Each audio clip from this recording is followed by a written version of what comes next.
Artificial sweeteners are often hailed as a miracle substitutes for a sugar calorie-free, taste-friendly, and seemingly harmless. They deliver the sweetness we crave without the waistline's penalty, from their sodas to sugar-free gum.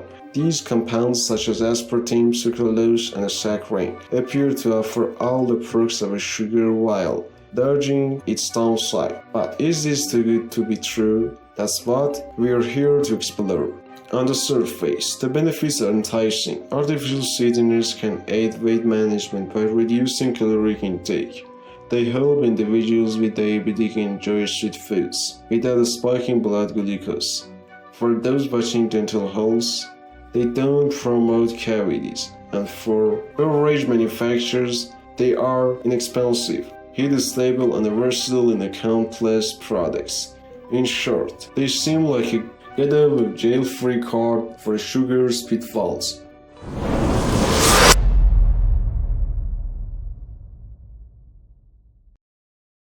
Yet, consumption has soared. In the US, more than 40% of adults report regular intake of low-calorie sweeteners, and nearly a quarter of children consume them daily, often via sodas and flavored yogurts. Worldwide, their drink sales climbed by over 3% annually in the recent years. With the ubiquity comes concern. What happens with billions of sweet packets dissolving into our bodies day after day?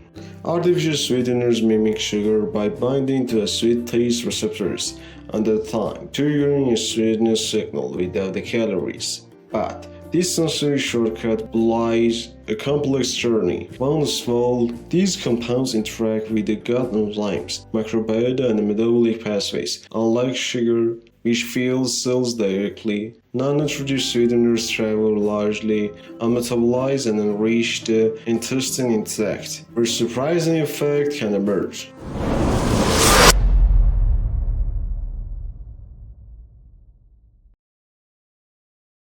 One of the most startling discoveries is how artificial sweeteners can disrupt our gut microbiome, our internal ecosystem of trillions of microbes, crucial for digestion, immunity, and even mood regulation.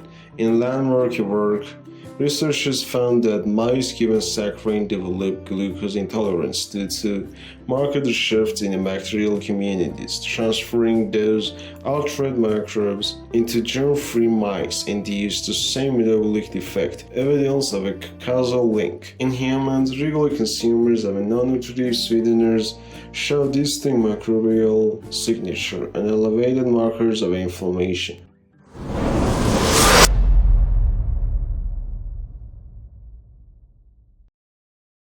Despite their zero-calorie promise, artificial sweeteners may paradoxically improve glycemic control.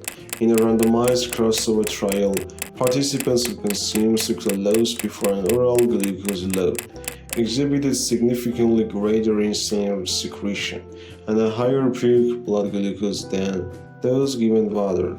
Similarly, long-term cohort studies suggest that association between habitual diet drink consumption and increased risk of type 2 diabetes and metabolic syndrome, even after adjusting for body mass index and lifestyle factors.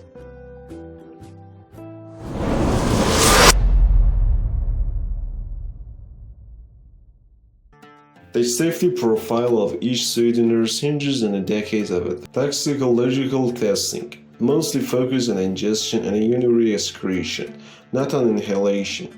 Inhaled aerosol or a chronic low-dose exposure in a complex matrices, when heated in baked goods or hot beverages, some sweeteners degrade into compounds with uncertain safety. Sucralose, for instance, can generate chloropropanols, potential carcinogen, under high temperature, and while aspartame is broken down into aspartic acids, phenylalanine, and methanol compounds, also found in everyday foods.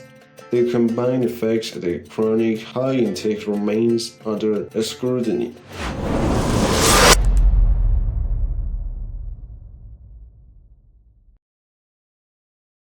Beyond metabolism, artificial sweeteners may affect appetite regulation. Sweet taste without accompanying calories can confuse the brain energy balance circuitry. Some studies demonstrate that people consuming non-nutritive sweeteners feel hungrier and crave more carbohydrates later in the day, potentially leading to overconsumption of calorie-dense foods. A meta-analysis found that although their drinks can modestly reduce short-term calorie intake, they don't translate into significant long-term weight loss, and it may be even correlated with the weight gain in observational studies.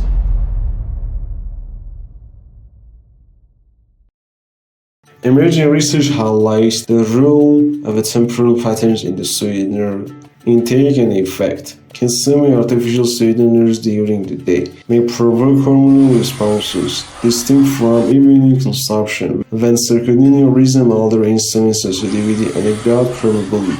In a crossover study, participants who ingested sucralose laced beverage in the evening exhibited 23% higher postprandial glucose excursions and greater markers of intestinal inflammation than those in the morning. Similarly, time-restricted sweeteners used aligned with daylight hours correlate with improved glycemic control and reduced appetite dysregulation in animal models, finding sugar that not only what we consume, but when we consume it, dictate the health outcomes to minimize risk. Pair non-nutritive sweeteners with the meal early in the day, avoiding sweeteners at the night to support metabolic harmony.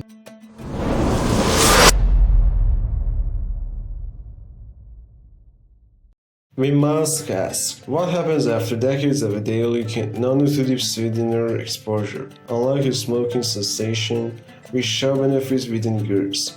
Potential harms from sweeteners may manifest only after long latency periods. Some rodent studies suggest rare carcinogenic effects at extremely high doses, but human data remain inclusive.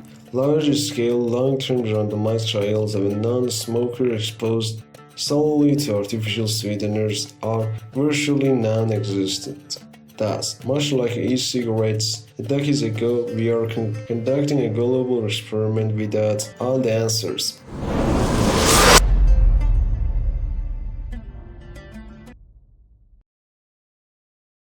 So, are artificial sweeteners way more dangerous than you think? The evidence urges caution rather than panic. On the one hand, they help millions reduce sugar intake, lower calorie consumption, and manage dental health. On the other hand, mounting data link them to gut dysfunction, altered glucose metabolism, and a possible weight regulation disruption. Until definitive long-term trials are completed, a middle path seems wise. Reserve non-nutritive sweeteners for occasional use. Focus on the whole foods and a collective palate for natural minimally processed tastes.